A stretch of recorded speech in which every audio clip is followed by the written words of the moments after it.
Dicen que el cuerpo no miente, y el de María Ana de Mendoza contaba una historia que nadie quería leer. Su rostro llevaba las marcas de Dios, decían unos, las señales del diablo, susurraban otros. Pero en la madrugada del 15 de junio de 1558, mientras se preparaba para su boda en el palacio de su madre en Toledo, María sabía la verdad. Su cara era simplemente el mapa de su desgracia. Las manchas rojizas que cubrían su mejilla izquierda y se extendían hasta el cuello no eran bendiciones ni maldiciones. Eran la excusa perfecta para que su propia madre la vendiera al primer noble que necesitara dinero más que belleza. La duquesa de Alba había invertido años buscando un comprador para su hija. No un esposo, un comprador. Porque eso era lo que hacían las madres con las hijas marcadas. Las entregaban a quien estuviera dispuesto a tomarlas. Y finalmente había encontrado uno. Rodrigo de Mendoza, conde de Mondéjar, viudo reciente con 3 hijos pequeños y una hacienda que necesitaba manos femeninas para administrarla. María se miró por última vez en el espejo de plata bruñida. Ya no era una niña de 18 años llena de sueños. Ya no era la heredera que su madre había esperado. Solo era un problema que se resolvía con un contrato matrimonial y una dote generosa. Sus lágrimas cayeron sobre el brocado dorado del vestido de novia, empapando una tela que costaba más que la vida de 10 campesinos.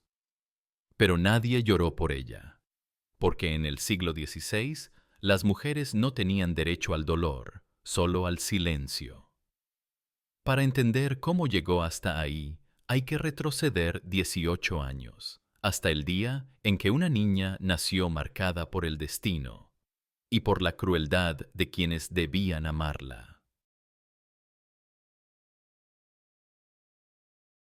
María Ana de Mendoza y Luna vino al mundo el 3 de marzo de 1540 en el castillo de Coria, bajo el signo de una primavera que no llegaba. Los médicos de la corte hablaron de marcas del nacimiento, los sacerdotes de designios divinos, pero la duquesa de Alba solo vio una mancha en su linaje.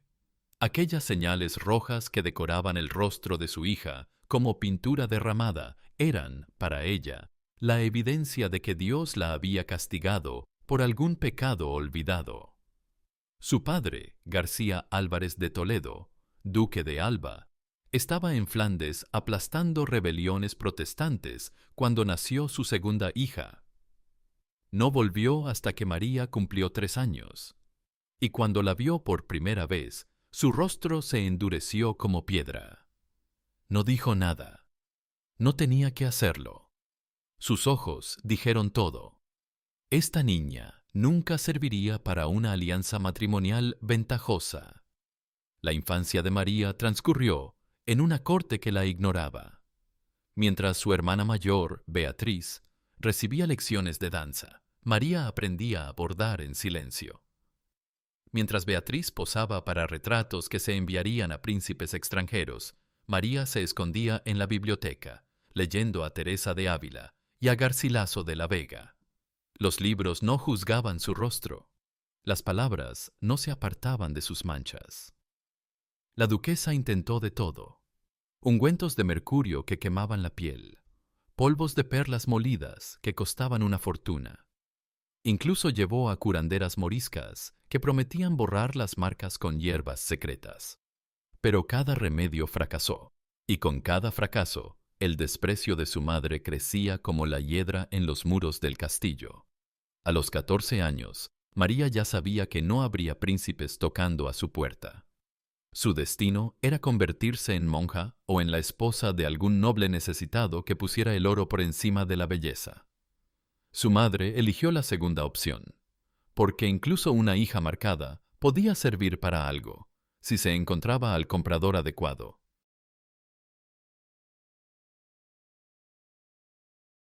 Rodrigo de Mendoza y Carrillo de Albornoz no era el hombre más rico de Castilla, pero sí uno de los más desesperados. A los 35 años había perdido a su primera esposa, Helena de la Cerda, víctima de la peste que asoló Granada en 1557.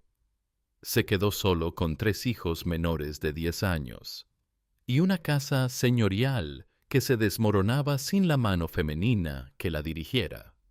Su situación era perfecta para los planes de la duquesa de Alba. Rodrigo necesitaba una esposa que trajera dinero y se hiciera cargo de una familia ya formada. María necesitaba un marido que no esperara demasiado de su aspecto físico. La transacción se cerró en una tarde de abril de 1558, entre 2 copas de vino de Jerez y una dote, que incluía tierras en Extremadura. María no fue consultada. Simplemente le informaron que se casaría en 2 meses con un conde que había aceptado tomarla tal como Dios la había hecho. La frase la persiguió durante semanas, como si fuera un objeto defectuoso que alguien había decidido comprar con descuento. Rodrigo llegó a Toledo una semana antes de la boda. María esperó el encuentro como se espera una ejecución. Lo que vio la sorprendió.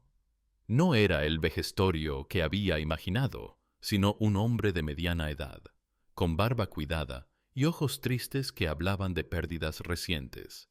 La miró sin apartar la vista, sin hacer gestos de disgusto, sin la mueca de decepción que María había aprendido a reconocer. Le preguntó si sabía leer, escribir, si conocía latín. Solo quiso saber si su mente estaba completa, aunque su rostro no lo estuviera.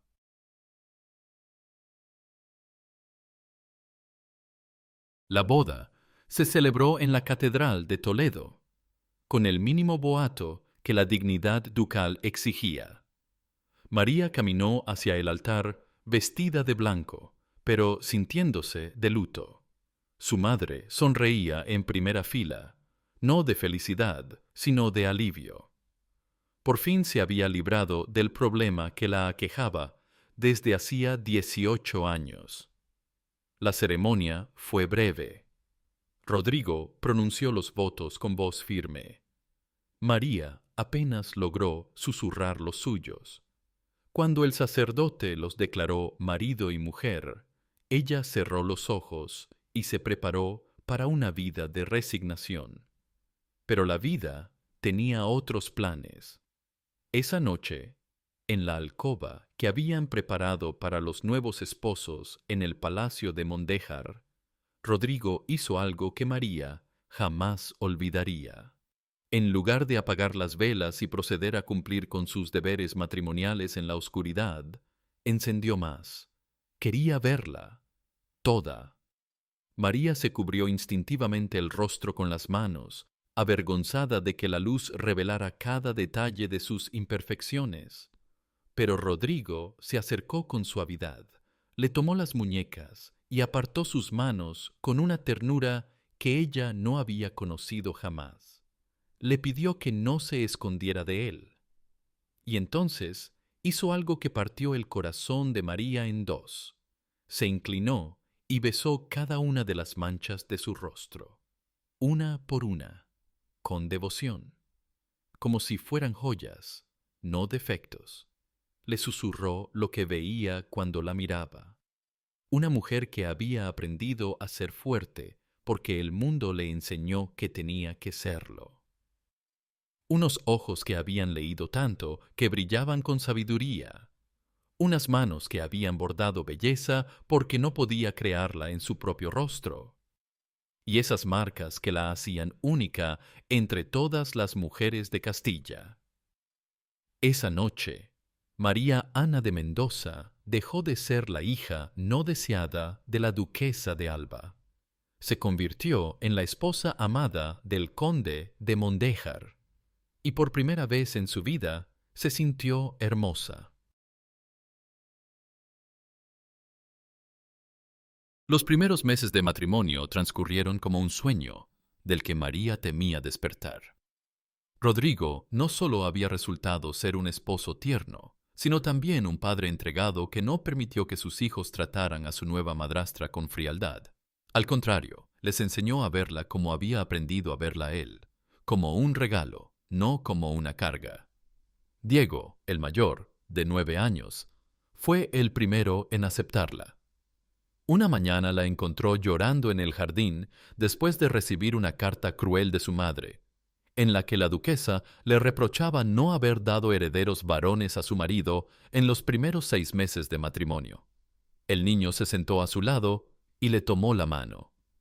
Le explicó que su padre decía que las marcas del rostro eran señales de que Dios la quería especialmente, que la había elegido para su familia, porque necesitaban a alguien que supiera lo que era ser diferente. María lloró aún más, pero esta vez de gratitud. Rodrigo había convertido sus defectos en virtudes no solo para ella, sino para sus hijos. Les había enseñado que la belleza podía tener muchas formas y que la más importante era la que residía en el alma. Los meses se convirtieron en años. María aprendió a administrar la casa con eficiencia. Se ganó el respeto de los criados con su justicia y logró que los niños la quisieran no como a una madrastra impuesta, sino como a una segunda madre elegida.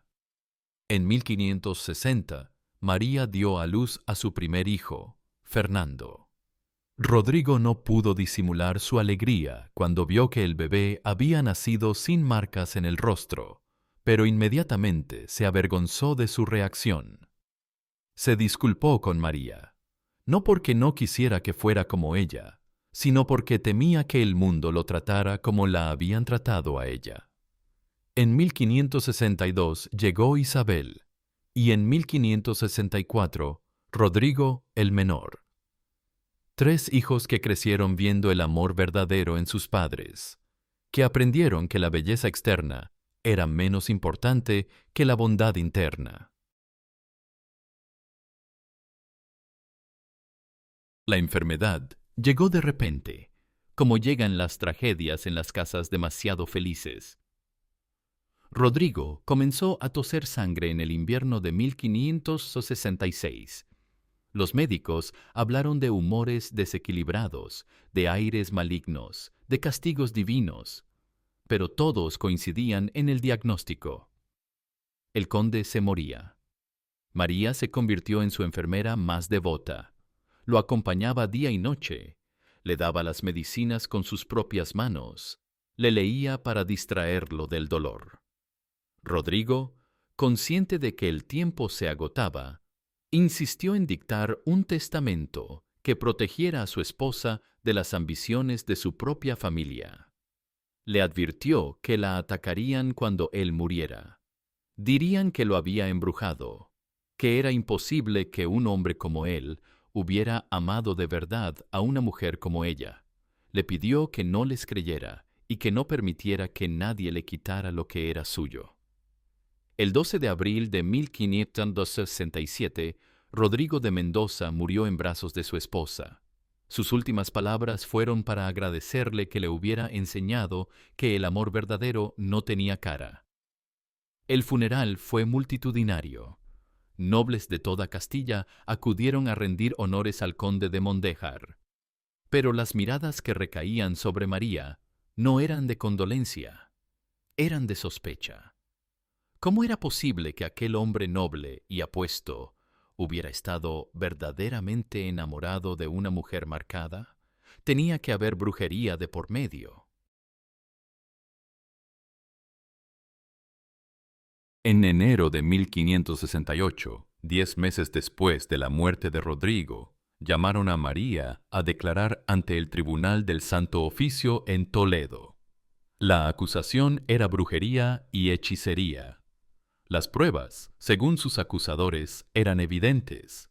Ningún hombre normal podía amar sinceramente a una mujer tan marcada por la fealdad sin estar bajo influencias sobrenaturales. María se presentó vestida de luto, con la dignidad de quien no ha cometido más crimen que el de ser amada. El inquisidor principal la observó con la mirada fría de quien ya ha decidido el veredicto antes de escuchar la defensa. Le preguntaron si reconocía haber usado artes diabólicas para ganar el afecto de su difunto esposo. María respondió que su esposo la había amado porque así lo quiso su corazón. Cuando le preguntaron si pretendía hacerles creer que un hombre de la nobleza del conde había elegido por esposa a una mujer como ella, por pura inclinación natural, María respondió que su esposo era un hombre de honor que veía más allá de las apariencias. El juicio se prolongó durante meses. Los hermanos de Rodrigo testificaron sobre la extraña obsesión del conde por su esposa marcada. Los criados hablaron de las atenciones antinaturales que le prodigaba. Pero también vinieron otros testigos, los hijos de Rodrigo, ya crecidos, que defendieron a su madrastra con la pasión de quien ha conocido el amor verdadero en su propia casa. El momento decisivo llegó cuando María pidió presentar, como prueba de su inocencia, las cartas que Rodrigo le había escrito durante sus viajes. Eran decenas de misivas, algunas desde Granada, otras desde Madrid, todas llenas de expresiones de cariño que ningún hombre embrujado podría haber escrito con tanta sinceridad. El inquisidor leyó en voz alta algunos fragmentos, donde Rodrigo hablaba de María como el tesoro más grande que Dios había puesto en su camino, donde describía sus marcas como estrellas que lo guiaban de vuelta a casa. En otra carta explicaba cómo había respondido a su hijo Fernando cuando le preguntó por las manchas del rostro de María. Le había dicho que eran las huellas de los besos que Dios le había dado antes de enviarla a su familia. Cuando el inquisidor terminó de leer, hasta él parecía conmovido. Era imposible fingir tal sinceridad durante años. Era imposible que un hombre embrujado escribiera con tanta lucidez sobre el amor y la belleza. En septiembre de 1568, el Tribunal del Santo Oficio absolvió a María Anna de Mendoza de todos los cargos. Pero el daño ya estaba hecho. Su reputación había quedado manchada para siempre. Nadie volvería a verla como la viuda respetable del conde de Mondejar. Siempre sería la mujer que había sido acusada de brujería por ser amada. Después del juicio, María se retiró a una pequeña propiedad en Extremadura. Sus hijos mayores se quedaron con los tíos paternos, que habían recuperado la custodia, argumentando que una madre sospechosa no podía criarlos adecuadamente. Solo pudo llevarse a Fernando, Isabel y Rodrigo el menor. Los últimos 25 años de su vida transcurrieron en el silencio de quien ha aprendido que el mundo castiga a quienes desafían sus prejuicios. María se dedicó a educar a sus hijos, a administrar sus tierras y a escribir. Sus memorias revelan a una mujer que nunca se arrepintió de haber sido amada. Al contrario, consideraba que había tenido el privilegio de conocer algo que la mayoría de las mujeres de su época jamás experimentarían: un amor basado en el reconocimiento mutuo, no en la conveniencia política. En sus escritos reflexionaba sobre haber sido acusada de brujería por conseguir lo que todas las mujeres deseaban: ser amadas por lo que eran, no por lo que aparentaban. Murió el 23 de noviembre de 1592, a los 52 años. Sus hijos mandaron grabar en su lápida una inscripción que resumía toda su historia: aquí yace quien fue amada de verdad.